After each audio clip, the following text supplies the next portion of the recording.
ഏതൊക്കെയോ ചില യുഗങ്ങളിൽ പ്രസംഗിക്കുമ്പോൾ ഞാൻ പറഞ്ഞിട്ടുണ്ട്, ക്രിസ്തു ഇന്ന് ജീവിച്ചിരുന്നെങ്കിൽ കമ്മ്യൂണിസ്റ്റ് പാർട്ടിയുടെ പോളിറ്റ് ബ്യൂറോയിലോ അതിന് നേതൃത്വത്തിലോ ഒക്കെ വരാൻ കഴിയുമായിരുന്നു. വിശ്വാസ സമൂഹത്തെ കൂടി ചേർത്ത് പിടിച്ചുകൊണ്ടേ വർഗീയതയെ ശക്തമായിട്ട് എതിർക്കാൻ കഴിയൂ, ഫലപ്രദമായി എതിർക്കാൻ കഴിയൂ. വിശ്വാസികളും അത് ഏത് മതത്തിൽ വിശ്വസിക്കുന്നവരാണെങ്കിലും കമ്മ്യൂണിസ്റ്റുകാരും ഇടതുപക്ഷക്കാരും തമ്മിൽ സഹകരിക്കാനുള്ള ഒരുപാട് പുതിയ സാധ്യതകൾ ഇനിയുള്ള നാളുകൾ തുറന്നു വരും.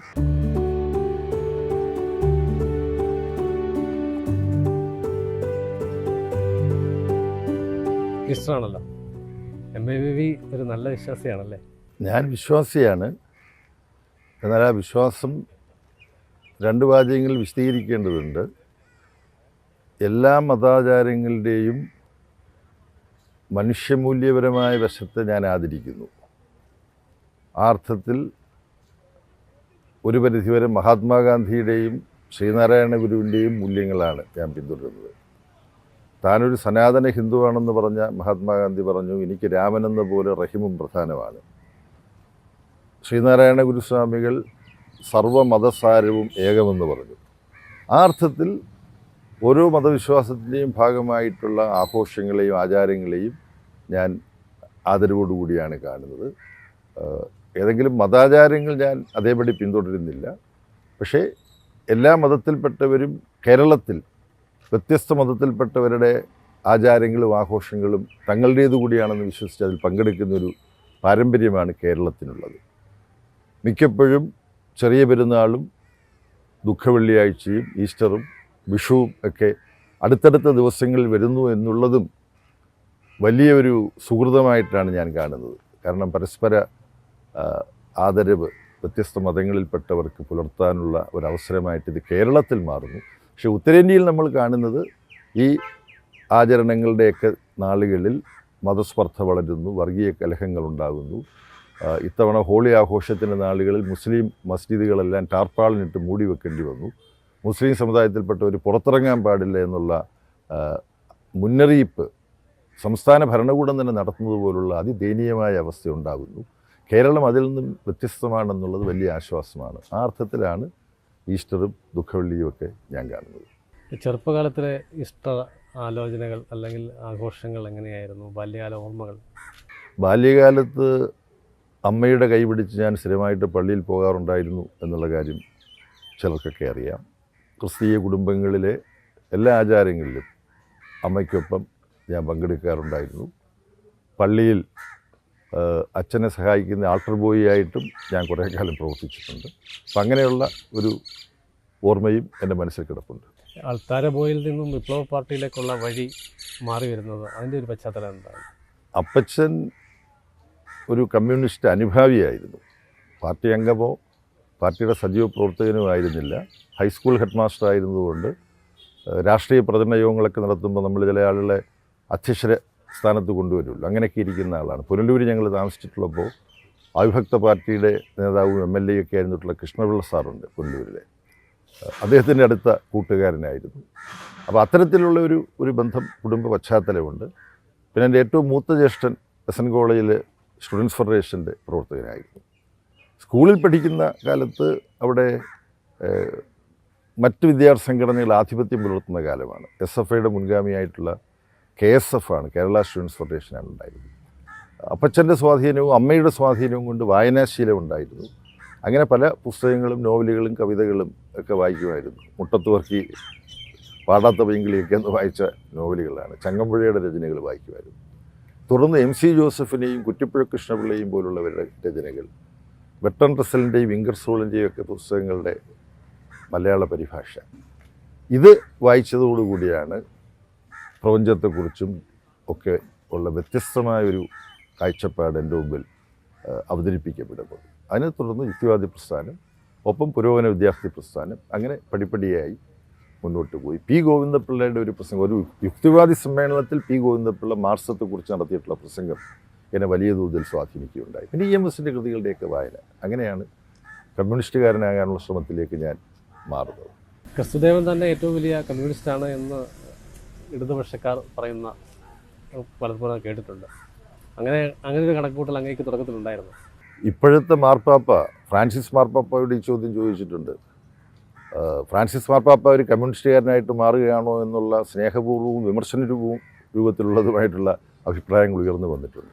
അപ്പോൾ ഫ്രാൻസിസ് മാർപ്പാപ്പ പറഞ്ഞത് അദ്ദേഹം പിന്തുടരുന്നത് ക്രിസ്തുവിൻ്റെ പാതയാണ്.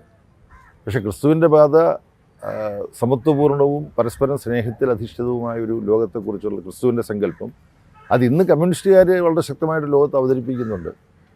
അത് പിന്നെ അദ്ദേഹം പറയാതെ പറഞ്ഞതായിട്ട് എനിക്ക് തോന്നുന്നത് ക്രിസ്തുവിൻ്റെ പാത പിന്തുടരുന്നു എന്ന് അവകാശപ്പെടുന്നവർ ഫ്രാൻസിസ് മാർപ്പാപ്പയെപ്പോലെ ആത്മാർത്ഥമായിട്ട്, അല്ലെങ്കിൽ നമ്മുടെ നാട്ടിലെ ക്രിസോസ്റ്റം തിരുമേനിയെപ്പോലെയോ ഒസ്താസ്തിയോസ് തിരുമേനിയെപ്പോലെയോ ഒക്കെ ആത്മാർത്ഥമായിട്ട് ദരിദ്രപക്ഷത്ത് നിന്നുകൊണ്ട് ക്രിസ്തുവിനെ വ്യാഖ്യാനിക്കാനും ക്രിസ്തുവിൻ്റെ ആശയങ്ങളെ ആവിഷ്കരിക്കാനും ശ്രമിക്കുന്നില്ല. അതുകൊണ്ടാവാം ഫ്രാൻസിസ് മാർപ്പാപ്പയെ ഒരു കമ്മ്യൂണിസ്റ്റാണെന്ന് പലരും സ്തുതിക്കുകയോ വിമർശിക്കുകയോ ചെയ്യുന്നത്. എന്നെ സംബന്ധിച്ചിടത്തോളം ഏതൊക്കെയോ ചില യോഗങ്ങളിൽ പ്രസംഗിക്കുമ്പോൾ ഞാൻ പറഞ്ഞിട്ടുണ്ട്, ക്രിസ്തു ഇന്ന് ജീവിച്ചിരുന്നെങ്കിൽ കമ്മ്യൂണിസ്റ്റ് പാർട്ടിയുടെ പോളിറ്റ് ബ്യൂറോയിലോ അതിൻ്റെ നേതൃത്വത്തിലോ ഒക്കെ വരാൻ കഴിയുമായിരുന്നു.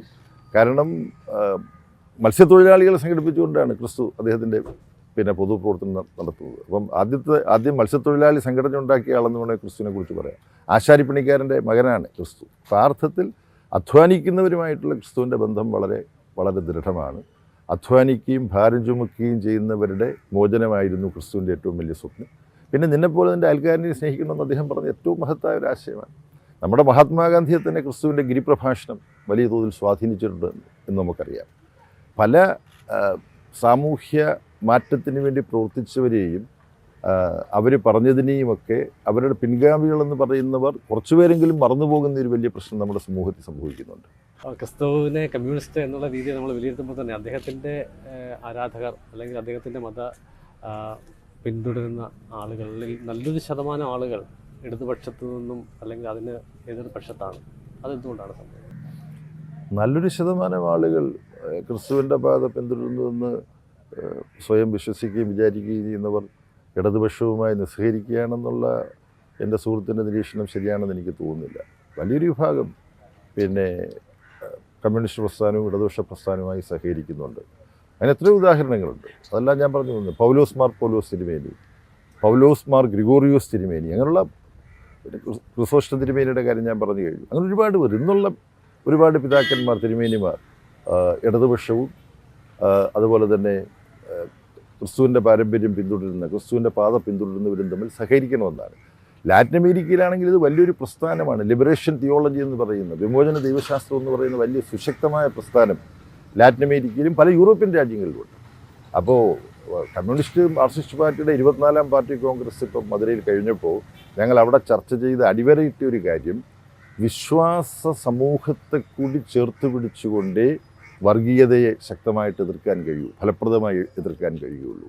അപ്പം വിശ്വാസികളും അതേത് മതത്തിൽ വിശ്വസിക്കുന്നവരാണെങ്കിലും കമ്മ്യൂണിസ്റ്റുകാരും ഇടതുപക്ഷക്കാരും തമ്മിൽ സഹകരിക്കാനുള്ള ഒരുപാട് പുതിയ സാധ്യതകൾ ഇനിയുള്ള നാളുകൾ തുറന്നു വരും. ക്രിസ്തുവിൻ്റെ പാത പിന്തുടരുന്നവരുമായിട്ടുള്ള സഹകരണവും മുമ്പന്നത്തേക്കാൾ കൂടുതൽ ഇനി ഉള്ള നാളുകളിൽ ശക്തിപ്പെടുമെന്നാണ് ഞാൻ വിചാരിക്കുന്നത്. വഖഫ് നിയമ ഭേദഗതി അതോടൊപ്പം തന്നെ അത് രാജ്യത്ത് ആകമാനം ചർച്ച ചെയ്യപ്പെടുന്ന സമയത്ത് തന്നെയാണ് പെസഹ ദിനത്തിൽ ഡൽഹിയിൽ ക്രൈസ്തവ ദേവാലയത്തിൽ ഒരു പ്രൊസഷന് അനുമതി ലഭിക്കാത്ത ഒരു സാഹചര്യമുണ്ട്. അത് ക്രിസ്തുമത വിശ്വാസികളെ സംബന്ധിച്ച് പ്രത്യേകിച്ച് ഈ ഈസ്റ്ററിൻ്റെ കാലയളവിൽ അവരെ അല്പം എങ്കിലും മുറിവേൽപ്പിച്ച ഒരു സംഭവമാണ്. ഈ വഖഫ് അടക്കമുള്ള വിഷയത്തിൽ എന്താണ് ഇടതുബദൽ? പാർട്ടി ജനറൽ സെക്രട്ടറി ആയതിനു ശേഷം ഞാൻ വ്യക്തിപരമായി ആദ്യം പ്രതികരിച്ച വിഷയം ഇതാണ്. ഡൽഹിയിൽ ഒരു പള്ളിയിൽ നിന്നൊരു 3.5 കിലോമീറ്റർ സഞ്ചരിച്ചിട്ടാണ് സേക്രഡ് ഹാർട്ട് പള്ളിയിലേക്ക് എത്തുക. ആ പള്ളി വികാരിയുടെ തന്നെ വളരെ ഹൃദയസ്പർശിയായ, എന്നാൽ അദ്ദേഹത്തിൻ്റെ വികാരങ്ങൾ മുഴുവൻ അദ്ദേഹത്തിൻ്റെ ആ പോസ്റ്റിൽ, അദ്ദേഹം സാമൂഹ്യ മാധ്യമത്തിലിട്ട പോസ്റ്റിനകത്ത് വന്നിട്ടില്ല.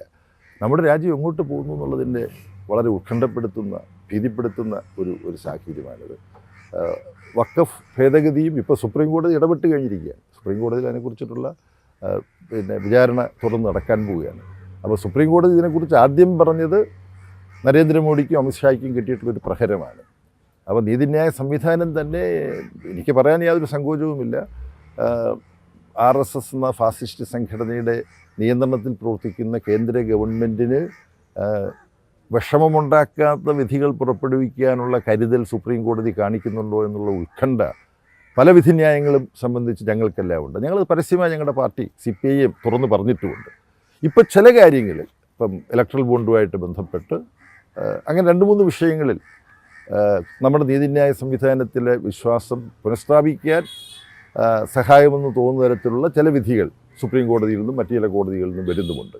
അത്തരത്തിലൊരു വിധിയാണ് വഖഫ് നിയമവുമായി ബന്ധപ്പെട്ടുണ്ടായത്. കേന്ദ്ര ഗവൺമെൻറ് ഒരു മതവിഭാഗത്തെ മറ്റൊരു വിഭാഗത്തിനെതിരായി തിരിച്ചുവിടുക എന്ന ഏറ്റവും മനുഷ്യത്വരഹിതമായ സാമൂഹ്യവിരുദ്ധമായ സമീപനമാണ് പിന്തുടരുന്നത്. ഇതാണ് ഈ കേന്ദ്ര BJP ഗവൺമെൻറ്റിൻ്റെ സമീപനം എന്നുള്ളത് തിരിച്ചറിയാൻ ചില ന്യൂനപക്ഷ മതവിഭാഗത്തിൽപ്പെട്ടവരും എന്തുകൊണ്ട് അവർക്ക് കഴിയാതെ പോകുന്നതാണോ എന്നെനിക്ക് അറിഞ്ഞുകൂടാ. അപ്പോൾ വഖഫുമായി ബന്ധപ്പെട്ടൊക്കെ ഉണ്ടായ ചില പ്രതികരണങ്ങളെയാണ് ഞാൻ ഉദ്ദേശിക്കുന്നത്. തൽക്കാലം ഒരു കൂട്ടരെ മറ്റൊരു കൂട്ടർക്കെതിരാണെന്നുള്ള തരത്തിൽ തിരിച്ചുവിടുക, പിന്നീട് നേരെ തിരിച്ചു ചെയ്യുക, ഇതാണ് കേന്ദ്ര ഗവൺമെൻറ് സമീപനം. ഇതിനെതിരായിട്ട് ജനാധിപത്യ മതനിരപേക്ഷ സമൂഹം ജാഗ്രത പാലിക്കേണ്ടതുണ്ട്. ഉയർപ്പ് തിരുനാളാണല്ലോ. സ്വാഭാവികമായും ഇടതുപക്ഷത്തിൻ്റെ സമുന്നതനായ നേതാവ് എന്നുള്ള നിലയിൽ രാജ്യത്ത് ഏത് മേഖലയിലാണ് കൂടുതൽ ഉയർപ്പ് ഇനി അനിവാര്യമായിട്ടുള്ളത്? യേശുക്രിസ്തു മറ്റെല്ലാവരുടെയും പാപവും മറ്റെല്ലാവരുടെയും ദുഃഖവും സ്വയം ഏറ്റെടുത്താണ് ക്രൂശിതനാകുന്നത്. അങ്ങനെയാണ് ആ സങ്കല്പം. ഇന്നിപ്പം മറ്റുള്ളവരുടെ ദുഃഖവും അവരുടെ വേദനയും അവരുടെ ഒരുപക്ഷെ അവരുടെ പാപവും ഏറ്റെടുക്കാൻ ഏതെങ്കിലും ഒരു വ്യക്തി വരും എന്ന് ഞാൻ പ്രതീക്ഷിക്കുന്നില്ല. നാം കൂട്ടായിട്ട് ചിന്തിക്കണം. നമ്മൾ ജീവിക്കുന്ന സമൂഹം എത്രത്തോളം അസമത്വമുള്ളതാണ്. എത്രയോ വലിയ ജനവിഭാഗങ്ങളെ പട്ടിണിയിലേക്കും ദാരിദ്ര്യത്തിലേക്കും അതുപോലെ തന്നെ സാമൂഹ്യമായ തുല്യത അനുവദിക്കാതെ ഇപ്പോൾ ആരാധിക്കാനുള്ള സ്വാതന്ത്ര്യം, ഹിന്ദുത്വ എന്നെല്ലാം പറഞ്ഞിട്ടുള്ള ഒരു സിദ്ധാന്തം അവതരിപ്പിക്കപ്പെടുന്നുണ്ട്. പക്ഷേ ഹിന്ദുമതത്തിലെ ബ്രാഹ്മണ മേധാവിത്വമാണ്. ഹിന്ദു എന്ന നിർവചനത്തിന് ഉള്ളിൽ കൊണ്ടുവരുന്ന പട്ടികജാതി പട്ടികവർഗ പിന്നോക്ക സമൂഹത്തിൽപ്പെട്ടവരാണ് മഹാഭൂരിപക്ഷം. അവർക്ക് ക്ഷേത്രത്തിൽ ഇപ്പോഴും കടന്നു ചെല്ലാനുള്ള അവകാശമില്ല. അപ്പോൾ ഇതുപോലുള്ള അനീതികൾ നമ്മുടെ സമൂഹത്തിൽ വ്യത്യസ്ത മതങ്ങളിൽ തുടരുന്നുണ്ട്. ആ അനീതികൾ അവസാനിപ്പിക്കാൻ സമൂഹം കൂട്ടായിട്ട് ചിന്തിക്കണം. മഹാന്മാരോ പ്രവാചകന്മാരോ നമ്മളെ രക്ഷിക്കുമെന്ന് ഇന്നത്തെ ഇന്ത്യയിലോ ലോകത്തോ വിചാരിക്കാൻ നിവൃത്തിയില്ല.